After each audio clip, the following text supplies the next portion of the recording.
Hello friends, ಸೋಮವಾರದಲ್ಲಿ ಏನಾಗುತ್ತೆ ಅಂತ ಹೇಳಿ ಒಂದು ವಿಡಿಯೋ ನೋಡೋಣ. ಅದಕ್ಕೂ ಮುಂಚೆ ವಿಡಿಯೋ ಇಷ್ಟ ಆಯಿತು ಅಂದರೆ ಸಬ್ಸ್ಕ್ರೈಬ್ ಮಾಡ್ಕೊಳ್ಳಿ. ಹಾಗೆ ವಿಡಿಯೋಗೊಂದು ತಪ್ಪದೇ ಲೈಕ್ ಕೊಡಿ. ಮೊದಲಿಗೆ ಏನೇ ಮಾತಾಡ್ತಾ ಇದೆಯಾ ನೀನು? ಈ ಮನೆಯಲ್ಲಿ ಆಗಿರೋ ಅನಾಹುತಕ್ಕೆ ಕಾರಣ ಅವರಲ್ಲ ಕಣೆ, ಆ ಶ್ರುತಿ ಅವರಪ್ಪ ಆ ವಾಸುದೇವ ಬೇಕು ಅಂತಲೇ ಹೇಗೆಲ್ಲ ಮಾಡಿದ್ದಾನೆ ಅನಿಸುತ್ತೆ ಅಂತ ಹೇಳಿದಾಗ, ರೀ ಏನ್ರಿ ಮಾತಾಡ್ತಾ ಇದ್ದೀರಾ? ಅವ್ರು ನೋಡಿದಾಗ ಅವಳ ಕೈಯಲ್ಲಿ ಸರ ಇತ್ತು, ಅದಕ್ಕೆ ಹಾಗೆಲ್ಲ ಹೇಳಿದ್ದಾರೆ. ಏನೇ ಮಾತಾಡ್ತಾ ಇದೆಯಾ? ಕಟ್ಕೊಂಡಿರೋ ಗಂಡ ಹೆಂಡ್ತಿನ ಕಳ್ಳಿ ಸುಳ್ಳಿ ಅಂತ ಅಂದರೆ ಅದನ್ನು ಯಾರು ಸಹಿಸ್ಕೊಳ್ಳೋದಿಲ್ಲ ಕಣೆ ಮಾವ. ಹಾಗಂತ ಸೂರ್ಯ ಮಾಡಿದ್ದು ಸರಿ ಅಂತೀರಾ? ಅವ್ನು ಮಾಡಿರೋದು ಸರಿ ಅಂತ ಹೇಳ್ತಾ ಇಲ್ಲಮ್ಮ, ತಪ್ಪೇ. ಹಾಗಂತ ತಪ್ಪನ್ನ ಒಳ್ಳೆಯವ್ರ ಮೇಲೇನೂ ಮಾಡಿಲ್ಲ, ತಪ್ಪು ಮಾಡಿಸ್ಬೇಕು ಅಂತಲೇ ಮಾಡಿರೋರ ಮೇಲೆ ಮಾಡಿದ್ದಾನೆ. ಅದೇನು ಮಹಾನ್ ದೊಡ್ಡ ತಪ್ಪಲ್ಲಮ್ಮ.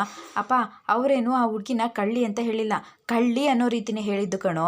ಅದಕ್ಕೆ ಅವನು ಗಂಡ ಆಗಿರೋದಕ್ಕೆ ಅಷ್ಟು ಕೋಪ ಮಾಡಿಕೊಂಡು ತೆಗೆದು 4 ಬೀಸಿದ್ದು ನೋಡು. ಇವಾಗೇನಾದ್ರೂ ಅವನು ಅಷ್ಟೆಲ್ಲ ಮಾತಾಡಿದ ಮೇಲೂ ಕೂಡ ಸೂರ್ಯ ಏನು ಮಾತಾಡದೆ ಅವನ ಮೇಲೆ ಕೈ ಮಾಡದೆ ಇತ್ತು ಅಂತ ಅಂದಿದ್ರೆ ಈ ಏಟು ಅವನಿಗೆ ಬೀಳ್ತಾ ಇರಲಿಲ್ಲ ಕಣೋ. ಆ ವಾಸುದೇವಂಗೆ ಬೀಳೋ ಏಟು ಬಂದು ಈ ಸೂರ್ಯನ ಮೇಲೆ ಬೀಳ್ತಿತ್ತು. ಕಟ್ಕೊಂಡಿರೋ ಹೆಂಡ್ತಿನ ನ್ಯಾಯವಾಗಿ ನಡ್ಸೋಕ್ಕಾಗಲ್ವಲ್ಲ, ನೀನು ಗಂಡ್ಸಾ ಅಂತ ಕೇಳ್ತಿದ್ದೆ. ಅವ್ನು ಗಂಡ್ಸಾಗಿರೋದಕ್ಕೆ ಕಣೋ ಹೆಂಡ್ತಿನ ಸಪೋರ್ಟ್ ಮಾಡ್ಕೊಂಡು ಮಾತಾಡಿರೋದು ಅಂತ ಹೇಳಿದಾಗ, ಹೌದೌದು ಸಪೋರ್ಟ್ ಮಾಡ್ಕೊಂಡು ಮಾತಾಡ್ಬಿಟ್ಟ, ಅದಕ್ಕೆ ಅವನ್ನ ಕರ್ಕೊಂಡು ಬರಬೇಡಿ ಅಂತ ಹೇಳಿದ್ದು. ಆದರೂ ಕೂಡ ನನ್ನ ಮಾತು ಕೇಳಿದೆ, ಅವನ್ನ ಅಲ್ಲಿ ಕರ್ಕೊಂಡು ಬಂದ್ರಿ, ಎಲ್ಲ ಬೀದಿ ರಂಪ ಮಾಡಿ ಎಲ್ಲನೂ ತಂದು ಬತ್ತಿ ಹಿಟ್ಟು ಬ್ಲಾಸ್ಟ್ ಮಾಡೇ ಬಿಟ್ಟ ಅಂತ ಹೇಳ್ತಾ ಇರ್ತಾರೆ. ಶಾಂತಿ, ನಿನ್ಗೇನಾದ್ರೂ ಶಾರ್ಟ್ ಟೈಮ್ ಮೆಮೊರಿ ಲಾಸ್ ಏನೇ ಅಥವಾ ಐಸೈಟ್ ಏನಾದರೂ ಹೋಗ್ಬಿಟ್ಟಿದ್ಯಾ ಹೇಗೆ? ಅವನು ಕಣೆ ತಪ್ಪು ಮಾಡಿದ್ದು, ತಪ್ಪಾಗಿ ಮಾತಾಡಿರೋದು. ಅದಕ್ಕೆ ಮೀನನ ಮೇಲೆ ಅಷ್ಟೆಲ್ಲ ಅಪವಾದ ಮಾಡ್ತಾಯಿದ್ರು ನೋಡ್ಕೊಂಡು ಸುಮ್ಮನೆ ಇರ್ತಾನ? ಭಾರಿ ದೊಡ್ಡ ಮನುಷ್ಯ ಅವಳು, ಅದಕ್ಕೆ ಹೂ ಕಟ್ಕೊಂಡು ಸಂಪಾದನೆ ಮಾಡ್ತಾ ಇದ್ದವಳಿಗೆ ನಮ್ಮನೆಗೆ ತಂದು ಇಟ್ಟಿದ್ದೀರಿ. ಈಗ ಅಷ್ಟು ದೊಡ್ಡ ಸಮಾರಂಭಕ್ಕೆ ಹೋಗಿದ್ದಕ್ಕೆ ಏನಾಯ್ತೋ ಏನೋ, ಆ ಸರ ಅವಳ ಕೈಯಲ್ಲಿರೋದನ್ನ ಅವರೇ ನೋಡಿರ್ಲಿಲ್ವಾ? ನೀನು ನೋಡ್ದೇನೆ, ನಾನು ನೋಡಿದಾಗಲೂ ಅವಳ ಕೈಯಲ್ಲೇ ಇತ್ತು. ಸರ ಅವಳ ಕೈಯಲ್ಲಿ ಇತ್ತು ಅಂದ ಮಾತ್ರಕ್ಕೆ ಅವಳು ಕಳ್ಳಿ ಆಗ್ಬಿಡ್ತಾಳೇನೆ? ಆ ಥರ ಏನಾದ್ರೂ ಅವಳು ಕಂಡೋರ್ ದುಡ್ಡಿಗೆ ಆಸೆ ಪಡೋದಾಗಿದ್ರೆ ಇಷ್ಟರೊಳಗಡೆ ಈ ಮನೆಯಲ್ಲಿ ಎಷ್ಟೋ ದುಡ್ಡನ್ನ ತಗೊಂಡು ಇಟ್ಕೋಬೋದಾಗಿದ್ದು ಕಣೆ. ಅಂತ ಹೀನ ಬುದ್ಧಿ ಅವಳಿಗೆ ಇಲ್ಲ ಕಣೆ. ತನ್ನ ಗಂಡಂಗೋಸ್ಕರ ತಾನು ಅವನು ಸಂಪಾದನೆ ಮಾಡಲಿ ಅಂತ ಹೇಳಿ ತನ್ನ ಸಂಪಾದನೆಯಲ್ಲೇನೋ ಪೈಸೆ ಕೂಡಿಟ್ಟು ಕಾರ್ ಕೊಡಿಸಿರೋಂಥ ತ್ಯಾಗಮಯಿ ಕಣೆ ಅವಳು. ಅವ್ರ ತಮ್ಮಂಗೆ ತನ್ನ ಗಂಡನೇ ಕೈ ಮುರಿದಿದ್ರು ಕೂಡ ಅವ್ರ ಮಾವ ದುಡ್ಡು ಕೊಡ್ತಾ ಇದ್ದಾರೆ, ತಗೋಬೇಕು, ತಿಥಿ ಮಾಡಬಹುದು ಅನ್ನೋದು ಅವಳ ಮನಸ್ಸಿಗೆ ಬರಲೇ ಇಲ್ಲ ಕಣೆ. ಅಂಥ ಹೃದಯಮಯಿ ಅವಳು. ಎಷ್ಟೇ ಕಷ್ಟ ಇದ್ದರೂ ಕೂಡ ಈ ಮನೆಯವ್ರಿಗೋಸ್ಕರನೇ ದುಡಿತಾ ಇರೋಂತಹ ಹೃದಯಮಯಿ ಕಣೆ ಅವಳು. ಅಂಥ ಮಮಕಾರ ಇರೋಂತಹ ಮಗುನ ಈ ಥರ ಎಲ್ಲ ನಡೆಸ್ಕೋತೀಯಲ್ಲ ಶಾಂತಿ, ನಿನಗೆ ಸ್ವಲ್ಪನಾದ್ರೂ ನಾಚಿಕೆ ಆಗಲ್ವೇನೆ? ಅಯ್ಯೋ ನಾಚಿಕೆ ಆಗಬೇಕು, ಅವಳೇ ನಮ್ಮನೆಯಲ್ಲೇನು ಬಿಟ್ಟಿ ಕೆಲಸ ಮಾಡ್ತಾಳ? ಏನೇ ಬಿಟ್ಟಿ ಕೆಲಸ ಮಾಡ್ತಾಳ ಅಂತೀಯಲ್ಲ? ನೀವು 4 ಜನ ಹೆಂಗಸ್ರಿದ್ರಿ ತಾನೆ, ನೀವು ಬಿಟ್ಟಿ ಕೆಲಸ ಮಾಡ್ತೀರೇನೆ? ನಿಮ್ಮ ಥರನೇ ಅವಳು ಮನುಷ್ಯಳಲ್ವೇನೆ? ಯಾವತ್ತಾದರೂ ಸಾಕಾಯಿತು, ನೋವಾಯಿತು, ಏನಾಯಿತು ಹೇಳಿದಳೇನೆ? ಈ ಮನೆಯಲ್ಲಿ ಯಾರಿಗೆ ಏನೇ ಆದರೂ ಕೂಡ ಮುಂದೆ ಬಂದು ನಿಂತ್ಕೊಳ್ಳೋಳು ಅವಳು ಕಣೆ. ಎಲ್ಲದಕ್ಕೂ ಮುಂದೆ ನಿಂತ್ಕೊಂಡು ಎಲ್ಲಾನು ಮನೆ ಸೊಸೆಯಾಗಿ ಮಾಡ್ಕೊಂಡು ಹೋಗ್ತಾಳೆ. ಅಂಥ ಮುತ್ತಿನಂಥ ಹುಡುಗಿನ, ಮುತ್ತಿನಂಥ ನನ್ನ ಸೊಸೆನ ಹಾಗೆಲ್ಲ ಅಂದರೆ ನಾನು ಮಾತ್ರ ಅವನ್ನ ಬಿಡ್ತಾ ಇರಲಿಲ್ಲ. ನನ್ನ ಮಗ ಆಗಿರೋದಕ್ಕೆ, ನನ್ನ ರೋಷ ಇರೋದಕ್ಕೇ ಇವತ್ತು ಅವನಿಗೆ ಹೊಡೆದಿರೋದು. ನೀನು ಸ್ವಲ್ಪ ಬಾಯಿ ಮುಚ್ಕೊಂಡಿದ್ರೆ ಸರಿ ಅಂತ ಹೇಳಿದಾಗ, ಹೌದೌದು ನಿಮಗೆ ನಿಮ್ಮ ಮಗ ಮಾಡಿದೆಲ್ಲ ಸರಿ. ಈಗ ನನ್ನ ಮಗ ಮನೆ ಬಿಟ್ಟು ಹೋಗಿದ್ದಾನೆ, ಅವ್ನು ಬಂದಿಲ್ಲ, ನಾನೇನ್ರಿ ಮಾಡಲಿ? ಶ್ರುತಿಯಲ್ಲಿ ಅವ್ರು ಇನ್ನೂ ಬಂದಿಲ್ಲಪ್ಪ.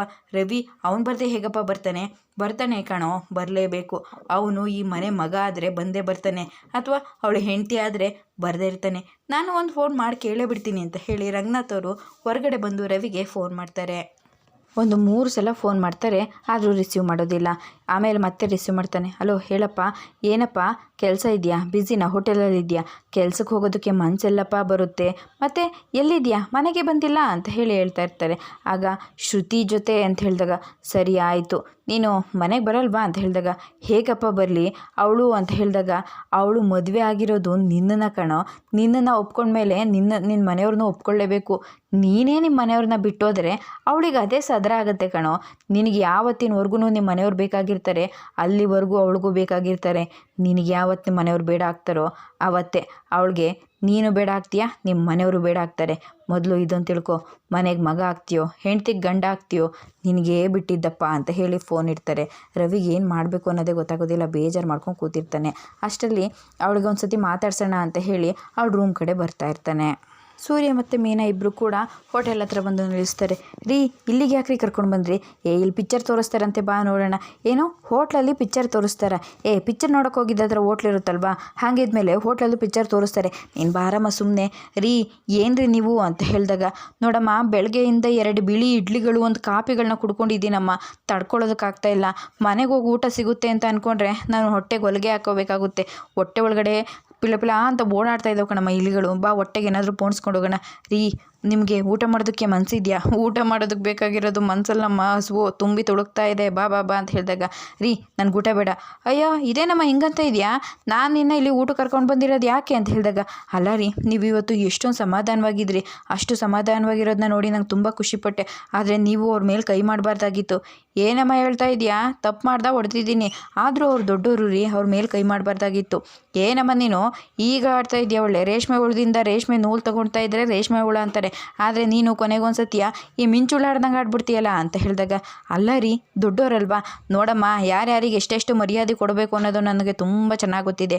ಅವನೇನಾದರೂ ಕಲ್ಯಾಣ ಮಂಟಪದಲ್ಲಿ ಆ ಮಾತು ಹೇಳಿದೆ ಹೊರಗಡೆ ಎಲ್ಲಾದರೂ ಹೇಗಿತ್ತು ಹೇಳಿಬಿಟ್ಟಿತ್ತು ಅಂತ ಅಂದರೆ, ಉಗ್ರ ಸೂರ್ಯ ಸ್ವಾಮಿನ ದೇವಸ್ಥಾನ ಅಂತ ಒಂದು ದೇವಸ್ಥಾನನೇ ಕಟ್ಟಿಬಿಡ್ಬೇಕಾಗಿತ್ತು. ಹಾಗೆ ಬಗ್ಗದು ಒಂದು ರಕ್ತ ಕುಡಿದು ಬಿಡ್ತಿದ್ದೆ ಗೊತ್ತಾ ನಿನಗೆ ಅಂತ ಹೇಳಿದಾಗ, ರೀ ಅಂತ ಹೇಳ್ತಾರೆ, ನೋಡೀಗ ನೀನೇನು ಊಟಕ್ಕೆ ಬರ್ತೀಯಾ ಬರಲ್ವಾ ಅಂತ ಹೇಳಿದಾಗ, ಇಲ್ಲ ಬರಲ್ಲ.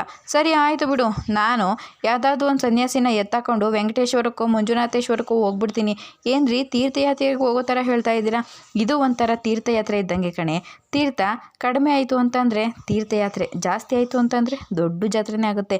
ಈಗ ಏನು ಬರ್ತೀಯ ಬರಲ್ವಮ್ಮ? ಹಾಂ ಬರ್ತೀನಿ, ನಾನೇನು ಇಷ್ಟಪಟ್ಟು ಬರ್ತಾ ಇಲ್ಲ, ನೀವು ತೀರ್ಥಯಾತ್ರೆಗೆ ಹೋಗ್ತೀನಿ ಅಂತ ಹೇಳಿದ್ರಲ್ಲ ಅದಕ್ಕೆ ಭಯ ಪಟ್ಕೊಂಡು ಬರ್ತಾ ಇದ್ದೀನಿ ಅಷ್ಟೇ ಅಂತ ಹೇಳಿ ಬರ್ತಾಳೆ. ರಂಗನಾಥ್ ಅವರು ಬೇಜಾರು ಮಾಡಿಕೊಂಡು ಒಳಗಡೆ ಬರ್ತಾ ಇರ್ತಾರೆ. ಆಗ ರೋಹಿಣಿ, ಮನೋಜ, ಶಾಂತಿ 3 ಜನ ನಿಂತಿರ್ತಾರೆ. ಮಾವ ಏನಾಯಿತು ಮಾವ? ರವಿ ಬರಲ್ವಂತ? ಇಲ್ಲಂತಮ್ಮ. ಅಪ್ಪ ಯಾಕಪ್ಪ? ಶ್ರುತಿನೂ ಬರಲ್ವಂತ? ಇಲ್ವಂತೆ ಕಣೋ, ಅವನು ಮನೆ ಮಗ ಆಗೋದಕ್ಕಿಂತ ಹೆಚ್ಚಾಗಿ ಹೆಂಡ್ತಿಗೆ ಗಂಡ ಆಗ್ತಾ ಇದ್ದಾನೆ ಅನಿಸುತ್ತೆ. ರೀ ಏನ್ರಿ ಇದು? ರವಿ ಮನೆಗೆ ಬರಲ್ವಾ? ನೋಡು, ಮನೆ ಬಾಗಿಲು ಮುಚ್ಚಿದ್ದಾಗಲೇ ಅವನು ಹೆಂಡ್ತಿ ಕರ್ಕೊಂಡು ಮನೆಗೆ ಬಂದಿದ್ದಾನೆ, ಆದಮೇಲೆ ಬಾಗಿಲು ತೆಗೆದಾಗ ಬಂದೇ ಬರ್ತಾನೆ. ಬರಲೇಬೇಕು ಕಣೆ, ಅವನು ಇಲ್ಲಿಗೆ ಬರದೆ ಎಲ್ಲಿಗೆ ಹೋಗೋದಕ್ಕೆ ಸಾಧ್ಯ ಇಲ್ಲ, ಬರ್ತಾನೆ, ಸಮಾಧಾನದಿಂದ ಕಾಯಬೇಕು ಅಷ್ಟೇ ಅಂತ ಹೇಳಿ ಹೋಗ್ತಾರೆ. ಈ ಕಡೆ ಶಾಂತಿ ಬೇಜಾರು ಮಾಡ್ಕೊಂಡ್ಬಿಡ್ತಾಳೆ. ರವಿ ಶ್ರುತಿ ಜೊತೆ ಮಾತಾಡೋದಕ್ಕೆ ಅಂತ ಹೇಳಿ ರೂಮಿಗೆ ಹೋಗ್ತಾ ಇರ್ತಾನೆ. ಅವ್ರ ಅಪ್ಪ ಅಮ್ಮ ಇಬ್ಬರು ಕೂಡ ಬೇಜಾರು ಮಾಡ್ಕೊಂಡು ಕೂತಿರ್ತಾರೆ ಅಲ್ಲಿ. ಅವ್ರಿಗೆ ಬೇಜಾರೇನೂ ಆಗಿರೋದಿಲ್ಲ, ಒಳ್ಳೇದೇ ಆಯಿತು ಅಂತ ಖುಷಿ ಪಡ್ತಾ ಇರ್ತಾರೆ. ಆದರೆ ಇವರಿಬ್ಬರು ಮುಂದೆ ನಾಟಕ ಆಡ್ತಾ ಇರ್ತಾರೆ. ರವಿ ರೂಮಿಗೆ ಬಂದು ಶ್ರುತಿ ಅಂತ ಹೇಳಿ ಹೋಗ್ತಾನೆ. ಇವಳು ಗೇಮ್ ಆಡ್ಕೊಂಡು ಅಯ್ಯೋ ಜಸ್ಟ್ 2 ಮಿನಿಟ್ಸ್ ಅಂತ ಅನ್ಕೊಂಡು ಕೂತಿರ್ತಾಳೆ. ಶ್ರುತಿ ಅಂತ ಹೇಳಿ ಫೋನ್ ಕಿತ್ತಾಕ್ತಾನೆ. ರವಿ ಏನಾಯಿತು? ಇನ್ನು 2 ಮಿನಿಟ್ ನಾನು ಗೆಲ್ತಾ ಇದ್ದೆ ಗೊತ್ತಾ ಅಂತ ಹೇಳಿದಾಗ, ನಿನ್ಗೆ ಇದು ಗೆಲ್ಲೋದು ಮುಖ್ಯನಾ? ಇಲ್ಲಿ ಜೀವನದಲ್ಲಿ ನಾವು ಸೋಲ್ತಾ ಇದ್ದೀವಿ, ಏನಾಯಿತು ಅಂತ ಹೇಳಿದಾಗ, ಬಾ ನಮ್ಮ ಮನೆಗೆ ಹೋಗೋಣ. ಯಾಕೆ? ಅಪ್ಪ ತುಂಬ ಬೇಜಾರು ಮಾಡ್ಕೊಂಡಿದ್ದಾರೆ. ಬೇಜಾರು ಮಾಡ್ಕೊಳ್ಳೇಬೇಕಲ್ವಾ? ಅವ್ರು ಎಲ್ಲರ ಮುಂದೆನೂ ಹೊಡೆದ್ರೆ ನಿಮ್ಮ ಅಪ್ಪ ಅಲ್ಲ ನಮ್ಮಪ್ಪ. ಓ ನಿಮ್ಮಪ್ಪಂಗೆ ಮಾತ್ರ ಬೇಜಾರಾಗುತ್ತೆ, ನಮ್ಮಪ್ಪಂಗೆ ಬೇಜಾರಾಗೋದಿಲ್ವಾ? ನೋಡು ಶ್ರುತಿ, ಇವಾಗ ನಾವು ಮನೆಗೆ ಹೋಗಬೇಕು, ಬರ್ತೀಯಾ ಬರಲ್ವಾ ಅಂತ ಹೇಳಿದಾಗ, ಇಲ್ಲ ನಾನು ಬರೋದಿಲ್ಲ. ಯಾವ ಮುಖ ಇಟ್ಕೊಂಡು ಕರ್ಕೊಂಡು ಹೋಗ್ತಾ ಇದೆಯಾ? ಹೊಸ ಮನೆ ಏನಾದರೂ ಮಾಡಿದ್ಯಾ? ಬಾಡಿಗೆನ ಸ್ವಂತದ್ದ? ನಮ್ಮ ಮನೆ ಇರಬೇಕಿದ್ರೆ ಬಾಡಿಗೆ ಮನೆ ಸ್ವಂತ ಮನೆಗೆ ಯಾಕೆ ಹೋಗಬೇಕು? ಹೋಗೋಣ ಬಾ. ಇಲ್ಲ ರವಿ, ನಾನು ಖಂಡಿತವಾಗ್ಲೂ ಆ ಮನೆ ಬರೋದಿಲ್ಲ. ಅವರು ಎಲ್ಲರೂ ನಮ್ಮ ಅಪ್ಪ ಅಮ್ಮಗೆ ಎಷ್ಟು ಅವಮಾನ ಮಾಡಿದ್ದಾರೆ, ಅಂಥದ್ರಲ್ಲಿ ನಮ್ಗೆ ಯಾರಿಗೂ ಏನೂ ವಿಚಾರ ಗೊತ್ತಿಲ್ಲದೆ ಸುಮ್ಮನೆ ಏನೇನೋ ಮಾತಾಡಬಾರ್ದು ಶ್ರುತಿ. ನೋಡು ನಾನು ಬರೋದಿಲ್ಲ, ನನಗೆ ಬರೋದಕ್ಕೆ ಇಷ್ಟನೂ ಇಲ್ಲ, ಯು ಗೆಟ್ ಲಾಸ್ಟ್ ಅಂತ ಹೇಳ್ಬಿಡ್ತಾಳೆ. ರವಿಗೆ ತುಂಬಾ ಬೇಜಾರಾಗುತ್ತೆ. ಅಲ್ಲಿಂದ ಬ್ಯಾಗ್ ತೊಗೊಂಡು ಹೊರಟ್ಬಿಡ್ತಾನೆ. ಅದನ್ನ ನೋಡಿ ಅವರಿಬ್ಬರು ಕೂಡ, ಅಳಿಯಂದ್ರೆ ಎಲ್ಲಿ ಹೋಗ್ತಾ ಇದ್ದೀರಾ? ಹೊರಗಡೆ ಹೋಗ್ತಾ ಇದ್ದೀನಿ, ಊಟ ಮಾಡ್ಕೊಂಡು ಹೋಗಿ. ಮನಸ್ಸಿಲ್ಲ ಅಳಿಯಂದ್ರೆ ಅಂತ ಹೇಳಿದಾಗ, ನಂಗೆ ಸ್ವಲ್ಪ ಹೊತ್ತು ಒಂಟಿಯಾಗಿರಬೇಕು. ಅಳಿಯಂದ್ರೆ ನೀವು ಒಂಟಿಯಾಗಿರಿ, ನಿಮ್ಮ ಸಮಯಕ್ಕೆ ನಾವು ತೊಂದರೆ ಕೊಡೋದಿಲ್ಲ. ಆದರೆ ಅಂತ ಹೇಳಿದಾಗ, ನೋಡಿ ಆಗಿರೋದೆಲ್ಲ ಆಗೋಯ್ತು, ಅಲ್ಲ ಅಷ್ಟೊಂದೆಲ್ಲ ದೊಡ್ಡ ಗಲಾಟೆ ಆಗಿದೆ, ಆದರೂ ಅಂತ ಹೇಳಿದಾಗ, ನಾನೇನೂ ತಪ್ಪು ಮಾಡಲಿಲ್ಲಪ್ಪ, ನೀವು ಸಮಾಧಾನದಲ್ಲೇ ಮಾತಾಡ್ಬೋದಾಗಿತ್ತಲ್ವ, ನಾನು ಯಾಕಮ್ಮ ಇಲ್ಲಿದೆಯಾ ನಮ್ಮ ರೂಮಲ್ಲಿ, ಏನಾದರೂ ಬೇಕಿತ್ತಾ ಅಂತ ಕೇಳಿದೆ. ಅಷ್ಟಕ್ಕೆ ಏನು ನನ್ನ ಹೆಂಡತಿ ಎಲ್ಲೂ ಓಡಾಡಬಾರ್ದಾ ಅಂತ ಹೇಳಿ ನನ್ನ ಕೆನ್ನೆಗೆ ಬಂದು ಹೊಡೆದ್ಬಿಟ್ಟ. ಇದು ತಪ್ಪಲ್ವಪ್ಪ? ತಪ್ಪೆ, ಆದರೂ ನಾನು ಒಂಟಿಯಾಗಿರಬೇಕು ಮಾವ, ನಾನು ಬರ್ತೀನಿ ಅಂತ ಹೇಳಿ ಅಲ್ಲಿಂದ ಹೋಗ್ಬಿಡ್ತಾನೆ. ಏನ್ರಿ ಹಳಿಯಂದ್ರು ಹೋಗ್ತಾನೆ ಇದ್ದಾರೆ, ಆ ಮನೆಗೆ ಹೋದರೆ ಹೋಗ್ತಾನೆ ಬಿಡೆ. ಅಲ್ಲ ರೀ, ಹೋದರೆ ಅವರು ಪಾಲಿಷ್ ಮಾಡಿಬಿಟ್ಟು ಎಲ್ಲ ಇಟ್ಕೊಳ್ಳೋ ಥರ ಮಾಡಲ್ವಾ?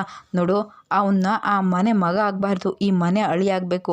ಅವನ್ನ ರಾಗಿ ಒಳಗಡೆ ಇರೋವಂತಹ ಸಾಸಿವೆ ಮಾಡಿಬಿಡ್ತೀನಿ. ಹಾಗೆ ಮಾಡಿದ್ರೆ ಈ ರಾಗಿ ಒಳಗಡೆ ಆ ಸಾಸಿವೆನ ಹುಡ್ಕೋದಕ್ಕೆ ಆಗೋದಿಲ್ಲ ಕಣೆ, ಅವನು ಇಲ್ಲೇ ಇರ್ತಾನೆ.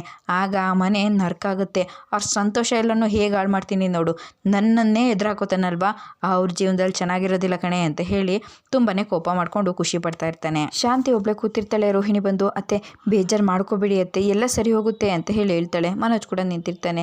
ಆಗ ಅಣ್ಣ ಏನಾದರೂ ಕಟ್ ಮಾಡಿಕೊಡ್ಬೇಕಾ ಅಂತ ಹೇಳಿದಾಗ, ಬೇಡಮ್ಮ ಅಂತ ಹೇಳ್ತಾರೆ. ಅತ್ತೆ ಅಂತ ಹೇಳಿದಾಗ, ಬೇಡ, ನಿನಗೆ ಮಗನ ದೂರ ಮಾಡ್ಕೊಂಡಿರೋ ನೋವು ಏನು ಅಂತ ಗೊತ್ತಾಗಲ್ಲಮ್ಮ, ಮಕ್ಕಳನ್ನ ದೂರ ಮಾಡ್ಕೊಂಡ್ರೆ ಎಷ್ಟು ಕಷ್ಟ ಆಗುತ್ತೆ, ಎಷ್ಟು ನೊಂದ್ಕೋತೀವಿ ಅಂತ ನಿಂಗೆ ಗೊತ್ತಾಗಲ್ಲ ಅಂತ ಹೇಳಿದಾಗ, ರೋಹಿಣಿ ಕೂಡ ಅವ್ನ ಮಗನ ನೆನಪಿಸ್ಕೊಂಡು ಬೇಜಾರು ಮಾಡ್ಕೋತಾ ಇರ್ತಾಳೆ. ಮಕ್ಕಳನ್ನ ದೂರ ಮಾಡಿಕೊಂಡು ಯಾವ ತಾಯಿನೂ ಸಂತೋಷವಾಗಿರೋದಕ್ಕಾಗೋದಿಲ್ಲ ಅಂತ ಹೇಳಿ ಹೇಳ್ತಾ ಇರ್ತಾಳೆ. ರೋಹಿಣಿನ ನೋಡಿ ಮನೋಜ್, ಅಮ್ಮಂಗೆ ಫ್ರೂಟ್ಸ್ ಬೇಡವಂತೆ, ಬಾ ರೋಹಿಣಿ ಹೋಗೋಣ, ಬಾ ಬಾ ಬಾ ನೀನು ಅಂತ ಹೇಳಿ ಕರೀತಾನೆ.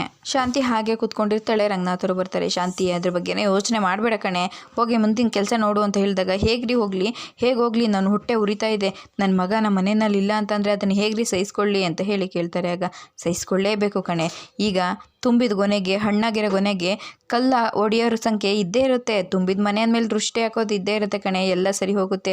ಕಲ್ಲು ಮಣ್ಣು ಹಾಕಿ ಕಟ್ಟಿರೋ ಮನೇನ ಒಡೆಯೋ JCBಗೆ ಗೊತ್ತಾಗೋದಿಲ್ಲ ರೀ, ಆದರೆ ಮನೆಯಲ್ಲಿರ್ತಾರಲ್ಲ ಅವ್ರಿಗೆ ಮಾತ್ರ ಆ ನೋವು ಗೊತ್ತಾಗೋದು ಅಷ್ಟೇ ಅಂತ ಹೇಳ್ತಾರೆ. ನೀವು ಮಾತ್ರೆ ತೊಗೊಂಡ್ರ? ನನ್ನ ಪಾಡಿಗೆ ನಾನು ನಡೆಯುತ್ತೆ ಬಿಡು. ಅಯ್ಯೋ ಹಾಗೆಲ್ಲ ಅಂದ್ಕೊಂಡ್ರೆ ಅದೆಲ್ಲ ಆಗಲ್ಲ, ನಡೀರಿ ನೀವು ಮಾತ್ರೆ ತೊಗೊಳ್ಳಿ ಅಂತ ಹೇಳಿದಾಗ, ನಾನು ತೊಗೋತೀನಿ, ನೀನು ಆರಾಮಾಗಿರು ಅಂತ ಹೇಳ್ತಾರೆ. ಸರಿ ಆಯಿತು ಅಂತ ಹೇಳಿ ರಂಗನಾಥರು ಮಾತ್ರೆ ತೊಗೊಳೋದಕ್ಕೆ ಅಂತ ಹೋಗಿರ್ತಾರೆ. ಅಷ್ಟರಲ್ಲಿ ಮೀನಾ ಮತ್ತು ಸೂರ್ಯ ಇಬ್ಬರು ಕೂಡ ಬಂದುಬಿಡ್ತಾರೆ. ನಿಂತ್ಕೊಳ್ಳಿ ಇಬ್ಬರು ಅಲ್ಲಿ, ಯಾಕೆ ಬಂದ್ರಿ ಅಂತ ಹೇಳಿದಾಗ, ಅಯ್ಯೋ ಇದೇನಿದು ನಮ್ಮನ್ನು ಕೇಳ್ತಾ ಇದೆಯಾ ಸಕ್ರೆ ಅಂತ ಹೇಳಿದಾಗ, ನಿಮ್ಮನ್ನೇ ಕೇಳ್ತಾ ಇರೋದು, ಯಾಕೆ ಬಂದ್ರಿ ಮನೆಗೆ ಅಂತ ಹೇಳಿದಾಗ, ಯಾಕೆ ಬಂದ್ರಿ ಅಂದರೆ ಮತ್ತೆಲ್ಲೋದಕ್ಕೆ ಹೋಗುತ್ತೆ, ನಿಮಗೆ ನಿನ್ನ ಹೆಂಡ್ತಿಗೆ ಈ ಮನೆಯಲ್ಲಿ ಜಾಗ ಇಲ್ಲ, ಹೋಗ್ತಾ ಇರು ಅಂತ ಹೇಳ್ತಾರೆ. ಯಾಕೆ ಸುಮ್ಮನೆ ಏನೇನೋ ಮಾತಾಡಬೇಡ, ನೀನು ಅಯೋಡಿನ್ ಇದನ್ನು ತಿನ್ನು, ಉಪ್ಪನ್ನು ತಿನ್ನು ಅಂತ ಹೇಳಿದ್ರೆ ಸಿಕ್ಕಿರೋ ಉಪ್ಪನ್ನೆಲ್ಲ ತಿಂದಿದೆಯಾ, ಅದಕ್ಕೆ ಬರ್ನರ್ ಮೇಲೆ ಕೂತಿರೋ ಥರ ಉರ್ಕೋತಾ ಇದೆಯಾ ಶಾಂತಿ ಅಂತ ಹೇಳಿ ಹೇಳ್ತಾ ಇರ್ತಾರೆ. ಆಗ ನನಗೆ ನೀನು ಏನೇನೋ ಹೇಳೋದಕ್ಕೆ ಬರಬೇಡ ಕಣೋ, ಇವತ್ತು ನಿನ್ನಿಂದ ನನ್ನ ಮಗ ಈ ಮನೆಗೆ ಬರದೇ ಇರೋ ಥರ ಆಗಿದೆ. ನನ್ನ ಮಗನಿಗೆ ಈ ಮನೆಯಲ್ಲಿ ಜಾಗ ಇಲ್ಲ ಅಂತಂದರೆ ನೀನಂತ ಮನೆ ಹಾಳ್ರಿಗೆ ಈ ಮನೆಯಲ್ಲಿ ಜಾಗ ಕೊಡ್ತೀನಿ ಅಂತಂದಿದ್ಯಾ, ಇದು ನನ್ನ ಮನೆ, ಈ ಮನೆಯಲ್ಲಿ ನಿಮ್ಮಿಬ್ಬರಿಗೂ ಜಾಗ ಇಲ್ಲ, ಮರ್ಯಾದೆಯಿಂದ ಹೋಗ್ತಾ ಇರಿ ಅಂತ ಹೇಳ್ತಾರೆ. ಶಾಂತಿ ಯಾಕೆ ಏನಾಯಿತು ರೀ, ಇವರಿಗೆ ಈ ಮನೆಯಿಂದ ಹೋಗೋದು ಕೇಳಿ, ಇಲ್ಲಾಂದರೆ ನಾನು ಮಾತ್ರ ಸುಮ್ಮನೆ ಇರೋದಿಲ್ಲ ಅಂತ ಹೇಳಿದಾಗ, ಏನಪ್ಪ ಇದೆಲ್ಲ ಅಂತ ಹೇಳ್ತಾನೆ. ರಂಗನಾಥ್ ಅವ್ರಿಗೆ ಏನು ಹೇಳಬೇಕು ಅಂತ ಗೊತ್ತಾಗದೆ ಹಾಗೆ ನಿಂತಿರ್ತಾರೆ. ಇದಿಷ್ಟು ಸೋಮವಾರದ ವಿಡಿಯೋ ಇಷ್ಟ ಆಯಿತು ಅಂದರೆ ಸಬ್ಸ್ಕ್ರೈಬ್ ಮಾಡ್ಕೊಳ್ಳಿ, ಹಾಗೆ ಒಂದು ಲೈಕ್ ಕೊಡಿ ಫ್ರೆಂಡ್ಸ್.